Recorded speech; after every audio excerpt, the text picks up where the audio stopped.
هنيجي بعد كده نشوف التعامل مع الآخرين، ازاي ان انا اتعامل مع الآخرين باللغة الفرنسية، وايه المطلوب مني ان انا ابدأ ان انا اتعلمه وبعدين اطبقه في اللغة الفرنسية، سواء كجانب دراسي او جانب في الحياة عامة. لو انا هحيي احد ما او شخص ما، فطبعا التحيات مشهورة جدا في اللغة الفرنسية، واشهرهم طبعا اللي هي بونجور. بونجور يعني صباح الخير، بونجور صباح الخير، ودي بتتقال بين العامة والأصدقاء. يعني ايه بين العامة؟ أي حد ماشي في الشارع أو أي حد ما اعرفوش ممكن أقول له لو أنا معدي مثلا في أي مكان بقول له بونجور. تمشي لو أصدقائي برضو بقول لهم ايه بونجور يعني صباح الخير. كمان في بونسوار يعني مساء الخير، وبرضو نفس القصة بين العامة والأصدقاء. سالو، سالو يعني صباح الخير، أو تأتي برضو بمعنى مرحبا أو ازيك، ودي بين الأصدقاء فقط، يعني بين صحابي والناس القريبة مني. أما إذا كان شخص معرفوش ما ينفعش إن أقول ما ينفعش أقول له سالو. فهنا ده يعتبر نوع من أنواع اللي أنا إيه ليس أسلوب أكثر أدبا، أو مش هقول أكثر أدبا، مش الأسلوب المتعارف عليه في الكلام، لأن ده شخص معرفوش. لما أقول بون بون أبخاميدي، بون أبخاميدي يعني تحية بعد الظهر، يعني طابت ظهيرتك. كمان ممكن أقول بون نويت يعني تصبح على خير، بون نويت يعني تصبح على خير. دي الحاجات اللي أنا بستخدمها في التحيات أو لما أجي أتعامل مع أي حد بحيي. نشوف كمان حاجة مهمة، لو أنا بودع شخص أو بقول له مثلا إلى اللقاء، الحاجة دي أو الوداع يعني إيه؟ prendre congé، prendre congé يعني أودع حد، فبقول له au revoir، au revoir، au revoir يعني إلى اللقاء. adieu، adieu يعني في حفظ الله. à jeudi إلى اللقاء يوم الخميس، أو ممكن أقول له أي يوم من أيام الأسبوع اللي هناخدهم إن شاء الله في المنهج. كمان ممكن أقول له à bientôt إلى اللقاء قريب. à demain يعني إلى اللقاء غدا.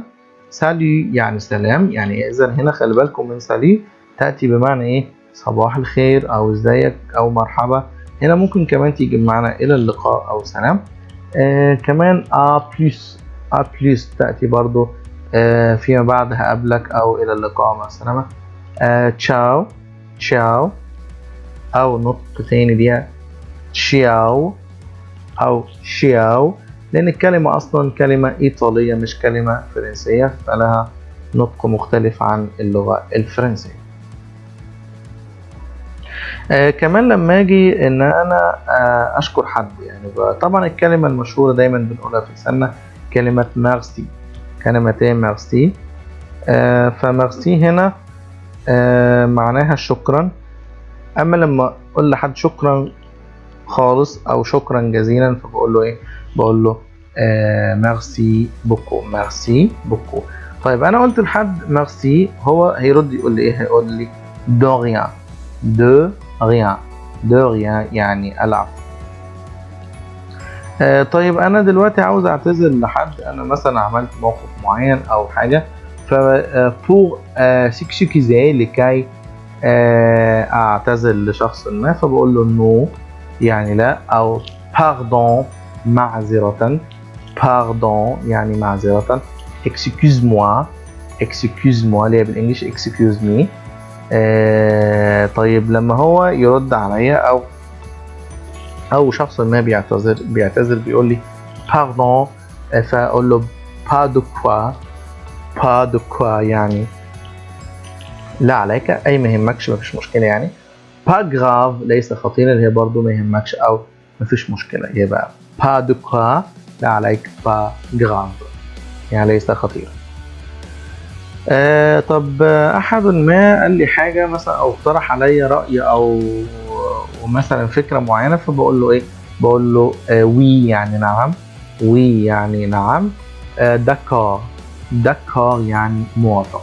يبقى إذا أنا عندي كلمة لا اللي هي بالفرنسية نو، وكلمة نعم بالفرنسية معناها وي. هطلب من شخص ما حاجة، فيبقى في نوعين من الأساليب اللي بستخدمها. في الأسلوب المتعارف عليه ما بين الأصدقاء، اللي أنا مثلا بقول لواحد من فضلك أو بعد إذنك، دي يعني دي حاجة عادية. لكن لو هو شخص أكبر مني أو معرفوش أو ذو منصب أو كذا، فبقول له من فضل حضرتك أو بعد إذن حضرتك. طب إيه الفرق ما بينهم أو الشكل العام بيكون إزاي؟ لما أقول لحد بعد إذن حضرتك فبقول له s'il vous plaît. s'il vous plaît يعني بعد إذن إيه حضرتك. طيب الاختصار بتاعه بيكون SVP يعني بعد إذن حضرتك. يعني مش لازم نكتب الجملة كاملة، لو كتبنا الاختصار ده ده برضو بيأدي نفس المعنى. طيب لو هو في نفس سني أو أقل مني أو صديق أو حد أعرفه، فبقول له إيه s'il te plaît.